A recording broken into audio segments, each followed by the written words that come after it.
Hey dreamers, welcome back to your Dream Coach podcast, the place where we ditch burnout, we chase alignment, and turn big dreams into reality with strategy and soul. I'm Shayla Wey, and today's topic is a big one I've been excited about having a conversation around because it's something I see over and over again in the small business space. Too many of us are still trapped in hustle culture. We've been taught that if we're not working 24/7, we're falling behind, and that success comes from exhaustion and that the rest is laziness. And I'm here to tell you that that's a lie, because what I have found after years in business, leading teams, coaching entrepreneurs, and building a life I actually love is you don't have to hustle your way to success. You can build something sustainable, impactful, and profitable without burning out. So today I'm breaking down what I call the anti-hustle approach. So I'm going to go through 7 powerful mindset and strategy shifts that allow you to grow your business, create freedom, and actually enjoy your life. So let's get into it. So I want to start with number 1, which I feel like is the biggest shift. And hustle says do more. Anti-hustle says do what matters. Productivity is not about always doing more. It's about doing what matters. And I used to measure success by how long my to-do list was or how late I stayed up working. But what I found is I was doing a lot, but achieving very little. And so the anti-hustle approach starts with getting crystal clear on what actually moves the needle in your business. What tasks produce income, impact, or growth? And what are you doing just to feel busy? So this is where prioritization meets freedom. And so you don't need more hours, you need more focus. So boundaries are a business strategy. And I used to believe that being available all of the time made me a better leader. That saying yes to every client, every call, and every notification would make me more successful. But what I have found is lack of boundaries leads to burnout and resentment. And so the truth is that you teach people how to treat you by how you treat yourself. And so when you set business hours, you protect your personal time and communicate expectations clearly, you get your energy back.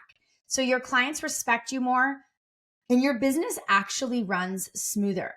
So boundaries don't limit your business, they protect it.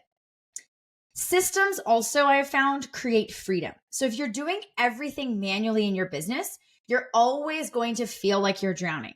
So the hustle approach is reactive, but what I have found is that the anti-hustle path is proactive.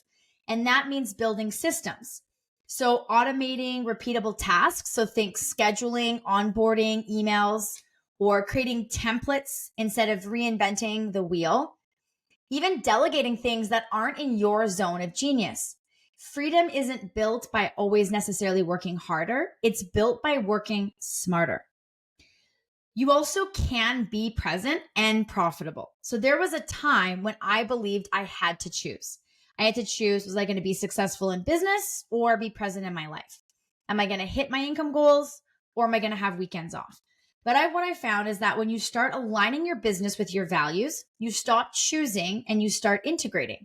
So your calendar should reflect what matters most. Your business model should support your lifestyle, not sabotage it. So you can take Fridays off. You could pick your kids up from school. You can unplug for dinner. And yes, you can still grow a wildly successful business. And this next one is all about that you are not your business. Okay. Now this one's personal because for years, I used to tie my self-worth to my productivity. If I had a great sales week, I felt amazing. If I didn't hit my goals, I spiraled into doubt. Does that sound familiar to anybody?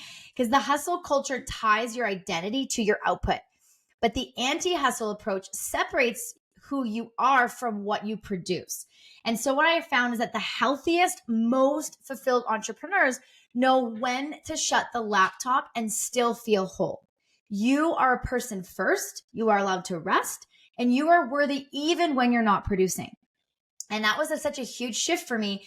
And since making that full identity shift, my business has only grown and gotten stronger, and my life has gotten even more fulfilling, more present, and I feel like exactly where I want to be with where I'm at with both life and business, because that's a huge shift once we recognize that.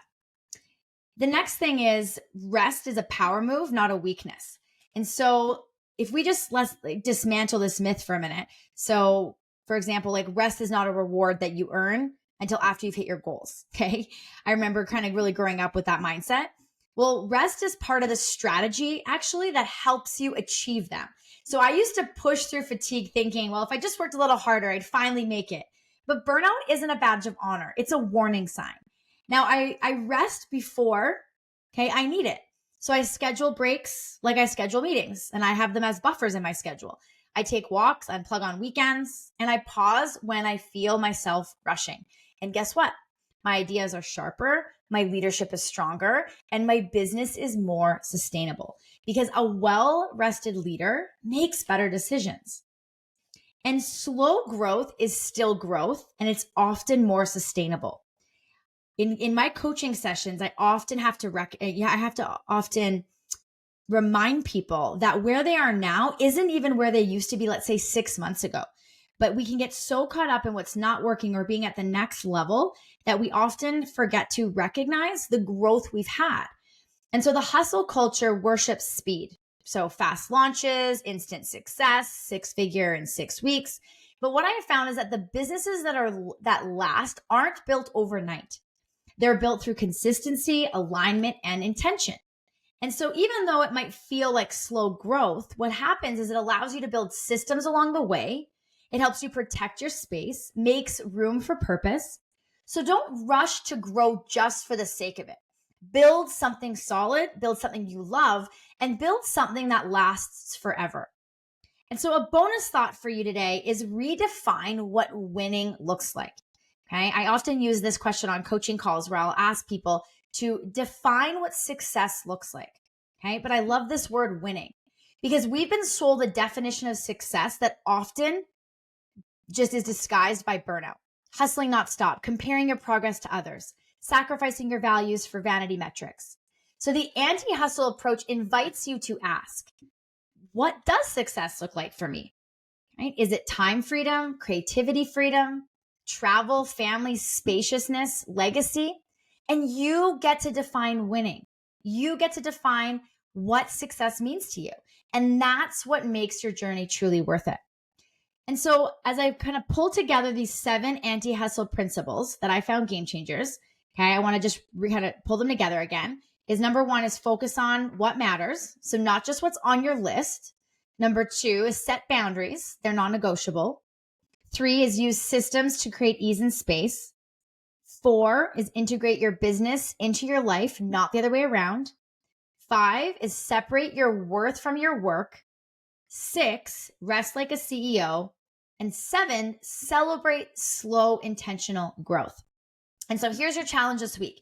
Audit your business and ask, where am I still hustling out of fear? Where can I choose intention over urgency? And then pick one area to shift this week. So it could be saying no to something.